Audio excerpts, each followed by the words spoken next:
Hello, everyone, and welcome back to another episode of That's So Matthew. Today, I am so excited to have a super special guest here with me on the podcast. Introduce yourself and say hi. Hi, everyone. My name's Tylia Flores. I am an author and disability activist born with cerebral palsy and founder of Stomping on CP and radio show host personality at Asheville FM. I am the host of the Stomping on CP radio show and author of the Handy Capable series. Welcome to That's So Matthew, Tylia. I'm so excited to have you. And I'm super excited because your episode comes right after Bob's. And so, fun story, DJ Bob, is our connection. We met, and I'm so excited about it. Yeah, me too. DJ Bob. It's actually funny because I connected with him through No McNeil like 3 years ago after sending No McNeil a message on Twitter because I was working on a book project at the time that I just recently now published called Disability Nostalgia, and it goes into the history of disability and like how it connects to 90s. And representation. And I might have to just check it out. Yeah, everybody go grab a copy of this. It is available on Lulu, and now we're working on getting it on Amazon. So I will send Matthew the link to that, and he'll put it down in the description.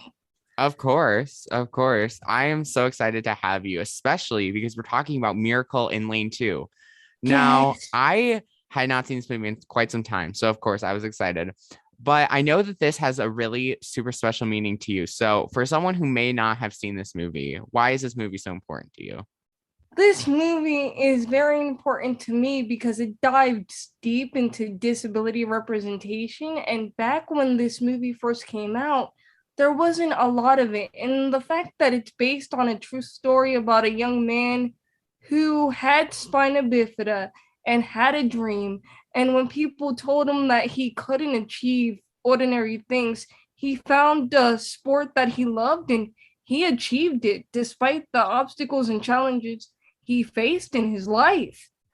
You know, Justin was the man.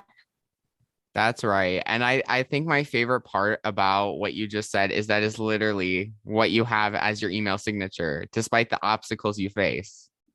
Yeah, keep on going. Yeah, I love it. You know, this is, we are only just minutes into this. And you know what? I'm already having a great time. So I hope everyone listening is having a great time. Me too. So Miracle in Lane 2 came out in May of 2000, which was 21 years ago. Kind of crazy. And to think that it still holds the same value as it did 21 years ago. And 21 years ago, there wasn't a lot of representation about disability on TV like there was now. And, you know, it's funny, as a kid, I don't remember seeing this movie on Disney Channel. It was actually Bob who told me about this movie. And I'm like, really? There's a movie that features a kid with spina bifida on Disney Channel, and it was a DCOM? Let me go check it out. And he told me about this movie, and I fell in love with it. I love that because that kind of shows like the connections that you have like with friends and to Disney Channel, because you were talking about your book, how this connects to like nostalgia in the 90s. And this movie is nostalgia because although it is dated, I mean, it's 21 years old, it feels still relevant to today. And that's why I'm so excited to talk about it with you. Yeah, and it's still important to this very day. Like, it tackles ableism, it tackles discrimination, it tackles life as a child with a disability, as a preteen with a disability. Everything that Justin went through, I went through as a preteen. So I think anybody could relate to it, whether you have cerebral palsy, spina bifida, muscular dystrophy. It's a must-see film for all. That's right. That is right. And I am so excited because we're going to talk about our first character, which happens to be Justin, who is played by Frankie Muniz. And so, as I was saying, I love him. And so Justin it's based off a real story. I feel like we already said that. Justin obviously is my favorite character of this movie because there's just no other options. Like, Yeah, there's just no other option. And the way Frankie Muniz just plays that character, like betrays him so perfectly that you forget that a non-disabled person is playing Justin. It's just great. And my favorite scene out of the whole movie is when his mother's taking him to try out for baseball because he wants to try out for baseball. And I can relate to that so well because I was one who wanted to try out for softball and they told me no for the same reason. And my mom was the same way Justin's mom was. And when Justin threw up on the coach, I was like, why didn't I do that to the coach that told me no in middle school? I should have did that. I just love his perseverance. Like, he has been told no time after time, and he still wants to reach his dreams and achieve something. He wants to play basketball when he's pretty much been told that's never going to happen. And he still tries to do it. And in a way, I connected with Justin a lot because I was a sports girl growing up. So No, I just really admire the way that Frankie played him. Like, you're right. It doesn't feel like it's someone who maybe isn't disabled. It just feels like Justin, which I think is super cool. Like, I think yeah, it feels right.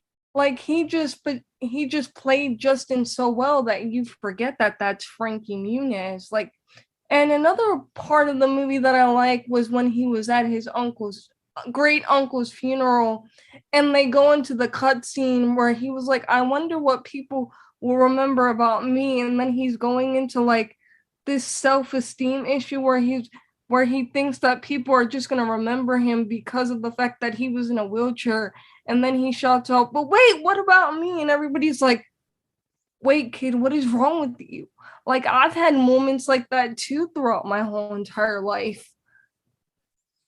Yeah, I think the whole idea of him kind of having that like those self-image like problems is kind of like stemming from, oh, he's worried that people are just going to remember him as the disabled kid who can't do anything. And that's what he doesn't want. He wants to do something.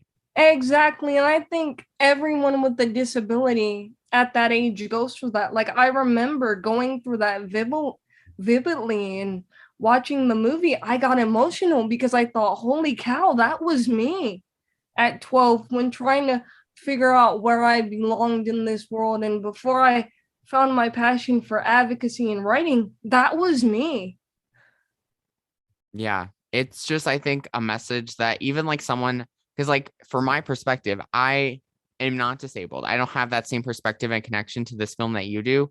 But just hearing like you talk about it and seeing it portrayed, it makes it feel so much more real. And I can see the impact that this had on not just your life, but so many others' lives. Mm-hmm. And like they haven't done a DCOM like this at all since. No, and it's shocking because I feel like now that disability and inclusion is more talked about and you see more actors portraying it and you see more shows, they need to bring out more DCOMs like this because this one was so impactful. It was like, I feel like we just don't get that kind of connection anymore. Like, to have like a movie come out 21 years ago and they haven't done anything with like this inclusion ever since kind of says something to me that It's like, come on, Disney Channel, get on the ball. yeah, the ball is rolling. They're just not catching the ball. I feel like that's how it's been with every single DCOM lately. It's Like, if just they could do a remake of what was that movie they just did a remake of, Unwrapped? under wraps. Under Wrap, they can try to figure out how to mix this one up too. Yeah, I'm not even necessarily asking for a remake. I just want some I DCOMs that just aren't want some about regular more. people. Hey, they could even do a decom on me, you know, Yeah, that's the mindset that we all need to have. A or DCOM DJ based off of Bob. us. Oh, DJ Bob, love him. Yeah, I love him. Yeah. So that's our talk to Disney, our questions and answers for that. But now I want to talk a little bit about the dad of Justin because he is kind of he was kind of like wishy-washy to me throughout the whole movie. Yeah, Like I just I was hard. I didn't get a good read on him. Like I couldn't tell if I liked like him, if I I didn't like him. like he reminds me of my dad growing up because I came from a blended family. Like my biological father wasn't around and because of my disability, so I grew up with my stepdad and my biological mother. So Justin's dad in the film kind of reminded me of the way my stepdad was with me. Like he was there and supported me, but there were some parts of my life where he didn't know how to handle raising a child with a disability, or he didn't know how to deal with situations, or he would be a little bit more lenient with me than my mom would be. Yeah, I think my problem with the dad is he like wanted to support his kid, but I felt like, especially like during the baseball scene, it didn't feel like he was fully supporting. Yeah, he was just like, okay, he wants to do it. I'm here for it, but it's a little risky. That's Yeah, how I felt. I totally feel you. He definitely was not like 100% into it. Like you're right. He was wishy-washy. He just, And the mom's just like cheerleader. Justin could do anything he wants to do. He's not a special kid. He's like everybody else. And that's the mindset every parent should have. I liked her. Honestly, let's just get right into her. I liked her. I felt like she was I loved actually her. advocating for him and like him as a person, which we just weren't getting from the dad. Yeah, the dad was more behind the scenes and he's like, I'll just let my wife be the grizzly bear. And could we just talk about the scene where they added the grizzly bear? That had me cracking up laughing. Like I could not. I thought that was hilarious. This movie, I feel like had a really good overall, just like comedic feel, balancing out like the hard hitting topics, you know? Can we talk about the mean neighbor? Yeah. He Because was scary. I feel like everybody had that mean neighbor growing up in a neighborhood. Yeah, I didn't like him, and he was like really mysterious personally for me. Yeah, and I just felt like he just felt really bad for Justin. And after Justin destroyed his garage, he was really like harsh on him. But once he got to know Justin and know his story, he was kind of more lenient. I And feel then that. and then Justin's brother, Seth, oh my God. He had all the characteristics of a brother of a person with a disability. And the scene that got to me the most is when his brother Seth was like, well, I just want you to die. I know that part really shook me up. That part made me cry because when I was younger and my parents went to bed one night and I was having a fight with my brother about the way he gets grounded and the way I got grounded, my brother told me the same exact words. So I felt that. No, because now I feel like emotionally like I heavy. felt that. I felt that. I was like, oh my God. Yeah. Like that was I hated him. I'm just gonna say it. He was a word that is very naughty that I probably should not say on this podcast. no, but like it's the raw emotion of what every sibling goes through, especially when you have a sibling with a disability, because the parents have to give them extra attention, so they feel a certain type of way. So I got where Seth was coming from. I got it. I felt it, you know. And since then, my brothers apologized to me, and we have a better relationship. But Good, good. I, when I watched this movie, I felt all those emotions from the brother, from the mother to the father to the neighbor, even the cutscenes with the with the race car driver. That was pretty awesome too. Yeah, I just think that this, like we said, has had such an impact, and like you have those personal connections that I have not really had that like experience. So that having that kind of like makes this movie harder hitting. It's also kind of an emotionally raw film. Like I felt like I almost could have cried a couple times. Yeah, at the end when Seth puts him in the car, like right toward the end, and then Justin just crashed, and then he has to go into an emergency surgery for his shin, and then that's when he goes, well, aren't you worried that he's gonna die? And I guess that's when it hit him like, oh my god, my brother could die from this. Like, we can't let him do this. And then toward the real end of the movie, he goes, no matter if you win or lose, you're always gonna be my hero. Yeah, it is. I honestly almost say cry. I cry super easily though. So if you're not like a huge crier, you might not Oh, cry. I'm a huge crier too. And I think some of the funniest moments of the movie is when Justin was eating his cereal and he was like, well, I have a headache. And they all start rushing out of the door, and the mother starts calling the hospital. And he goes, not that kind of headache. I related to that because with my CP, like I get seizures a lot and I do get headaches. And sometimes I do have to get rushed to the hospital, and sometimes I don't. And sometimes my parents do panic like that. So I got that whole vibe right away and I just started laughing. Yeah, I was a little kind of confused at that like scene, but now that you've explained it and like you've went through that and had that experience, it makes a lot more sense. I kind of thought that he was just like not feeling well. No, that's our lives, dude. Like, that's our I know, life. that's why now it makes more sense. Now, like having you here, I feel like we could not have had a better guest on the show for this movie than you. Thanks. I mean, I just don't have that experience. I don't really know anyone that does. Now I And do. and it's such an honor to be here. I've been listening to your podcast. My favorite episode that you recently did was the Twitches episode. Oh, So, Twitches. Love that even though movie. I do agree with your review on that movie, Eh, but this movie, I'm excited for when we get to that part. For this movie, I'm excited. I'm sure you yeah, are too. the Um, the honestly, I would have to say the ending of this movie made me cry, especially when Justin he's in the hospital and he has the dream and he gets to the door and he asks the god, which is the race car driver, what's heaven like? And he opens the door and there's angels in wheelchairs. That made me cry.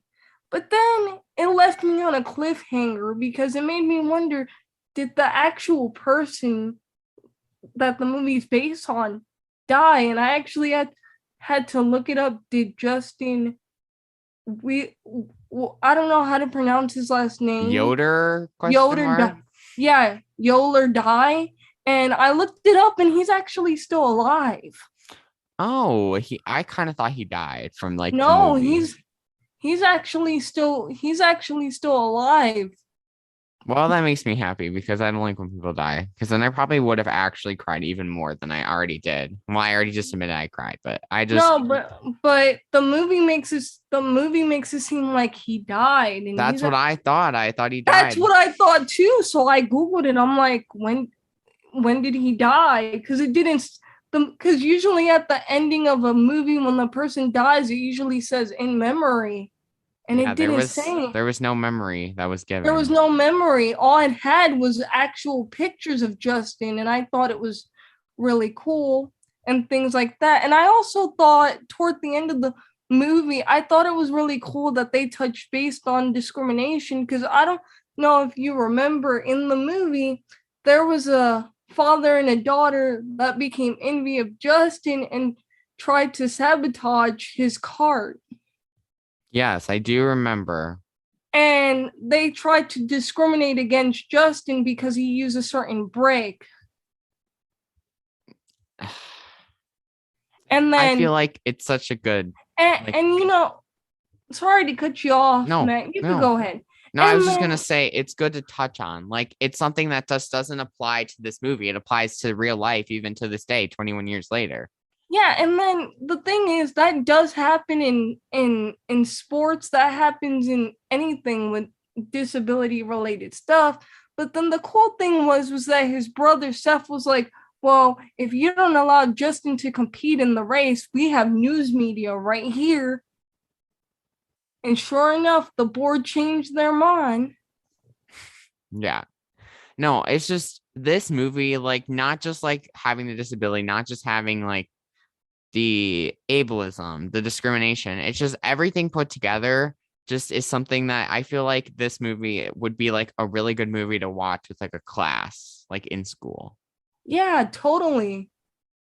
It's just I love the message of this movie. I usually don't say that about DCOMs because I feel like some of them are kind of like cheesy. This Yeah. one didn't feel cheesy at all to me.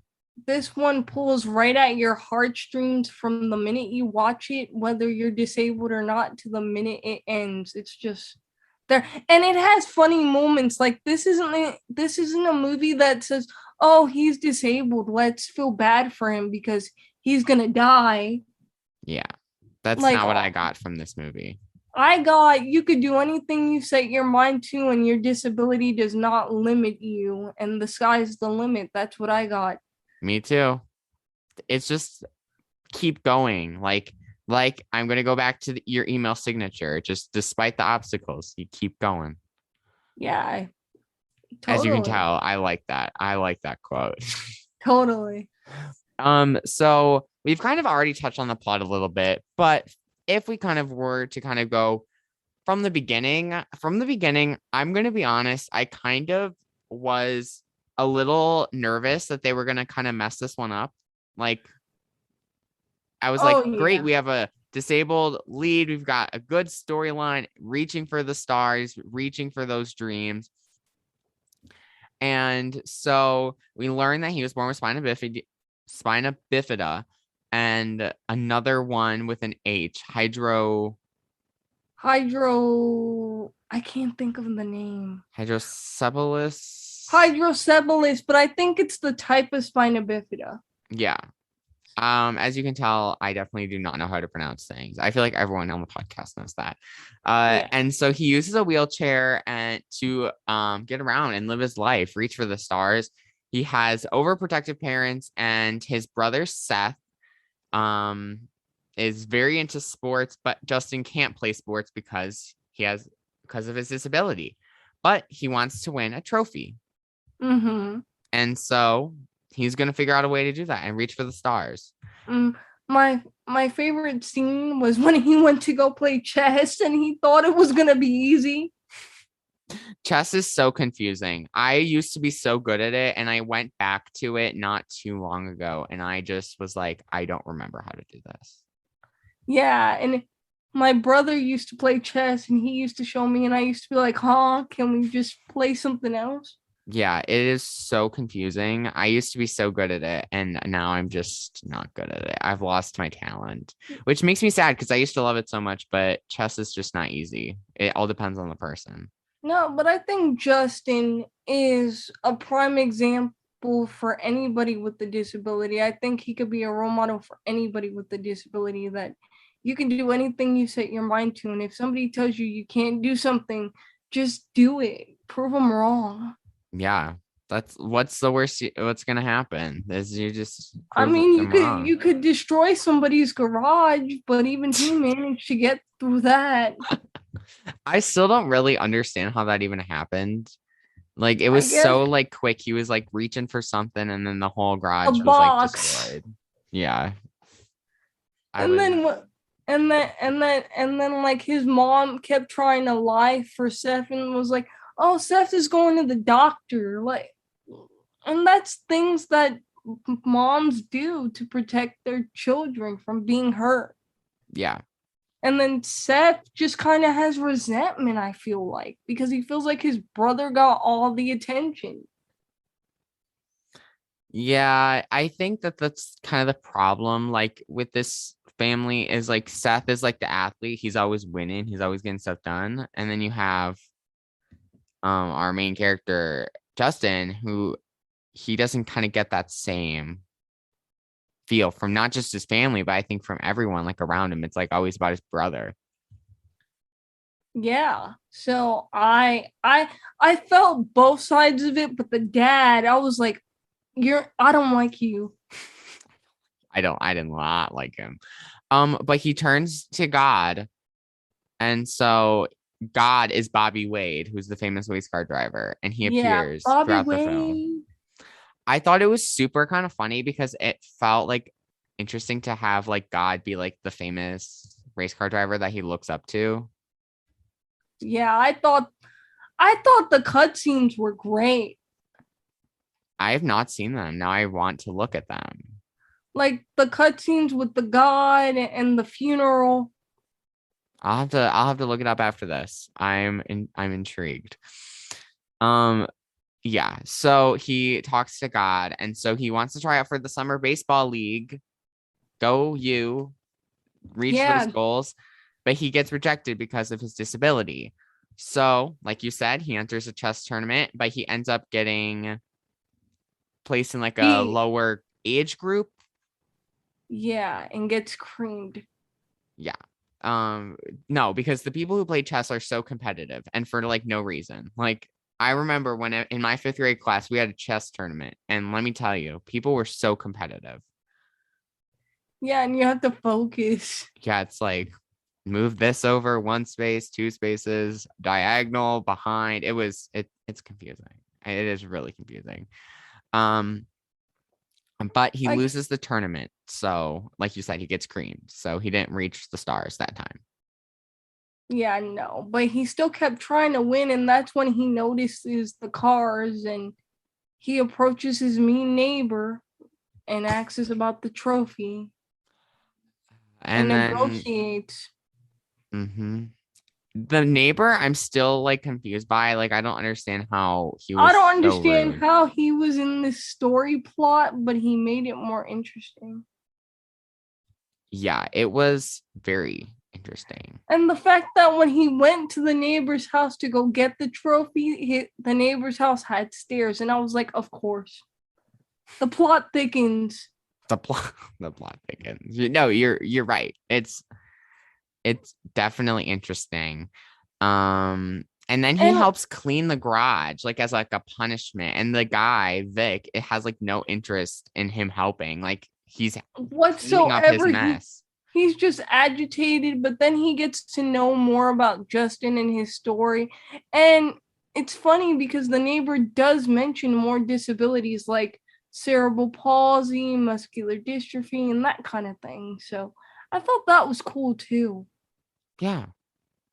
I mean, inclusion, I think, is like the whole point of this movie and like being included and doing what you want and achieving your goals. So I feel like even though he was kind of rude, he got something out of it.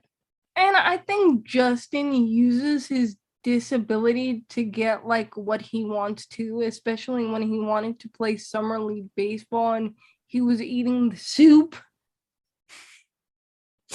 Yeah, the nasty soup his mom made. nasty soup. Yeah, I'm not a big soup person, I'll be honest. So Me I neither, feel it. unless it's clam chowder.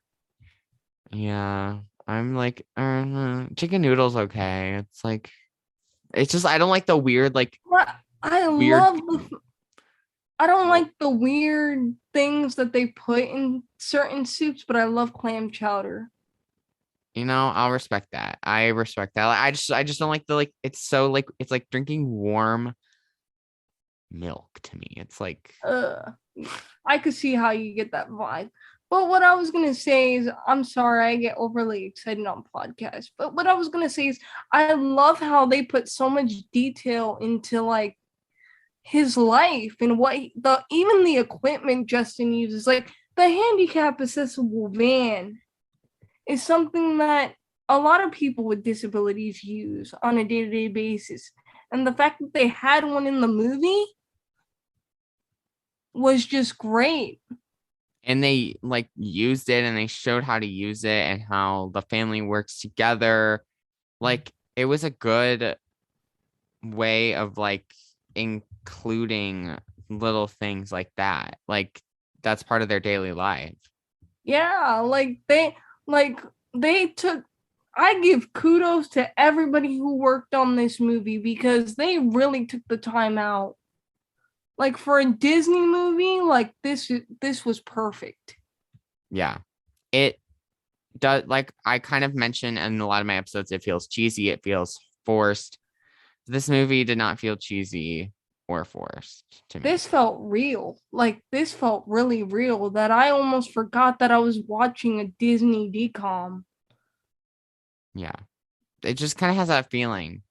And it's an emotional one too. Like just thinking about it, I want to cry, but I'm not going to Like cry on the podcast. you're for those of you who haven't watched this, if you haven't, you're gonna cry watching this. Yeah. It's just going to happen. That's what happened to me. So you guys are all going to cry because I just told you so. Mm-hmm. But we're getting to the good part because now he wants to build a soapbox racer, and he, like you said, uses a customized handbrake. And so the brother who I thought we were done with suddenly comes back and is like, well, I'm getting ignored too much, so you need to pay attention to me. Yeah. What? No, the entire time it's all been about you. Yeah, and now he's like trying to redeem himself. Like, oh, now Justin's doing something. Now I need to be a part of this. It was annoying. Yeah, like Seth was really annoying. Just shut up. Like there was many times where I wanted to punch him in the face. Like It just was so useless for me. yeah, like I was like, I'm done with him. Like, Yeah. can we just take him out the movie? Can No, because I was like really into the movie, like the soapbox, they're building a handbrake, it's gonna work, he's gonna reach the stars, and then his brother's like, yeah, no, I'm more no. important.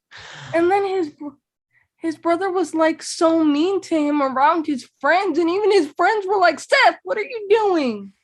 Yeah. Seth is no bueno. I don't like Seth. And then even his friend, I think even his friends saw that, like no, like yeah. I didn't like it. But it gets interesting because he ends up crashing and is hospitalized because he has spinal fluid buildup. yeah, from spina bifida, and that is common with spina bifida, by the way. People do get fluid buildup, Yeah, it and they do was have to get interesting. surgery.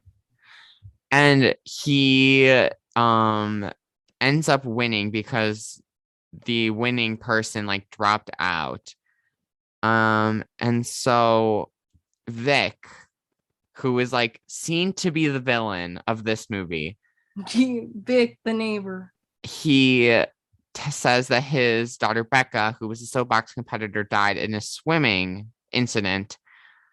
And so he really like kind of has that connection to him. So now he's no longer the villain, question mark. He kind of might be the villain. Yeah, so my heart kind of like went toward Vic at that point. Yeah. That was like another part where I almost cried. Yeah. And it was like, why this movie has to have so many twists and turns? Yeah, it was twists and turns. It was just twists and turns everywhere. But And then to think, Seth finally comes and stands up for his brother mm-hmm, to use the handbrake, and he ends up winning the tournament. Like Seth finally did something good for once. yeah, and I was like, way to go, Seth. And when he told Justin, no matter if you win or lose, you're my hero. And that gave him motivation. And like the scene where Justin's racing and he's hearing that in his head and it makes him win. And I was just crying. At that point, I had like tears coming down from my face. And my mom's like, what's wrong? I'm like, this movie, I have to review it on that So Matthew. And it's just so amazing. So emotional. No, because I was crying too. So we can both cry together. Yeah, like, and it's like so great. And she's like, Ty, it's okay. I'm like, Ma, you have to watch this now. No, everyone needs to watch it. If you have not watched it, what are you doing? Mm-hmm. Why are you still listening? Go watch it. Go watch it. Like, what are you doing? And now we are pretty much at the end of the movie. Justin asked God if people are like, what In happens when they're in wheelchairs. heaven?